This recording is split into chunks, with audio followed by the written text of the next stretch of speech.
Richard Prosser. Thank you, Mr Speaker. I am pleased to rise to take a call on behalf of New Zealand First on the third reading of the two bills we currently have before us, the Customs and Excise Border Processing Trade Single Window and Duties Amendment Bill and the Biosecurity Border Processing Trade Single Window Amendment Bill. These two bills have been separated from the Border Processing Trade Single Window and Duties Bill, which we have been debating. Mr Speaker, New Zealand First has supported these bills, the singular bill as it was, through all stages of the parliamentary process thus far, albeit that we have had reservations insofar as this government's biosecurity agenda is concerned. We have raised these concerns, and as I alluded to in the previous debate during the Committee of the Whole House, we were encouraged by the government's signalling that they intended to split the bill into two, which we are now addressing. The greater part of the Customs and Excise Border Processing Trade Single Window and Duties Amendment Bill deals, of course, with the Joint Border Management System, which is being developed by the New Zealand Customs Service and the Ministry for Primary Industries. The Customs Service website says of JBMS, and I quote, "JBMS will enable smarter, swifter border processing for goods passing in and out of New Zealand. The first stage of JBMS includes Trade Single Window, which will ultimately let exporters, importers and others in the cargo industry send all shipment details electronically to one place rather than separately to several government agencies. This involves replacing the current cargo and craft reporting messages, such as import and export entries, with new messages that contain the information each of the agencies need. These new messages are based on version 3 of the World Customs Organisation's International Trade Data Model, so-called WCO3. This we believe is a good thing. The part of the bill which deals with JBMS is Part 2, and it establishes, amongst other things, how the Joint Border Management System is to be accessed and utilised, what information will be required by it, and how the form of that information will be standardised, how regulations pertaining to the operation of it will be set, and what enforcement and penalty provisions will apply to its misuse. The lesser part of the bill, the first part, deals with several other concerns, including, strangely enough, the provisions around regulation making with regard to excise duties on motor spirits.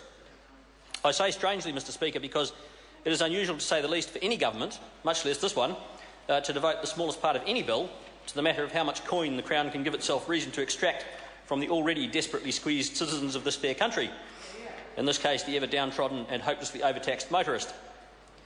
But that said, it is not this first bill which concerns New Zealand First the most, Mr Speaker. We are largely in agreement with the provisions of the bill, and we regard the JBMS and indeed the Trade Single Window as being good things.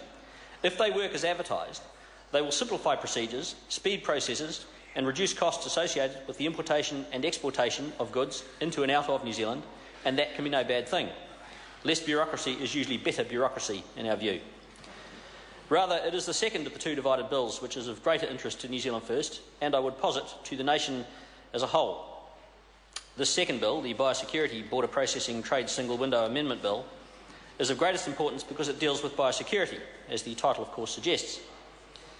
And biosecurity is a drum which New Zealand First will keep on banging, Mr Speaker, as colleagues on this side of the House, and it would be remiss of me to not acknowledge the typically fine contribution from the Honourable Damien O'Connor, who, as all members will know, has both great knowledge and deep concern about this matter, as he and other colleagues on this side will also continue to bang that same drum.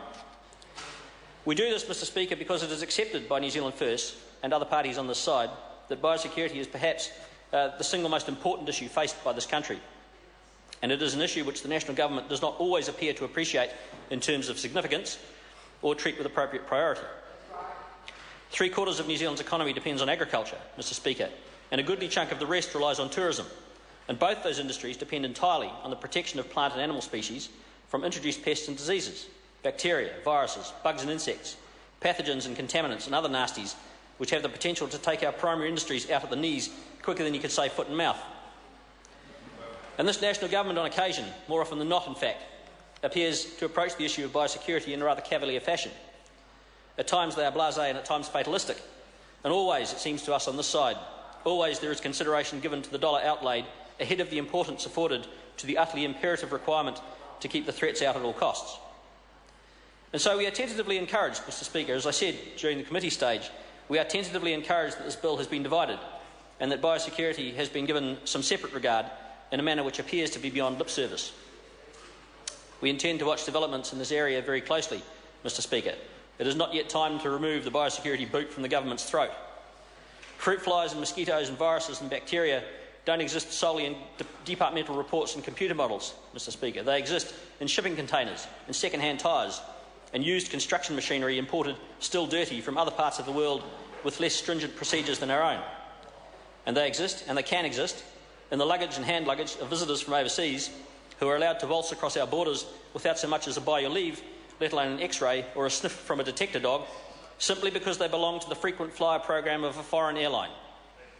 It is all well and good having a shiny new whiz-bang joint border management system with lots of flashy acronyms and trendy buzzwords and pretty PowerPoint presentations, Mr Speaker.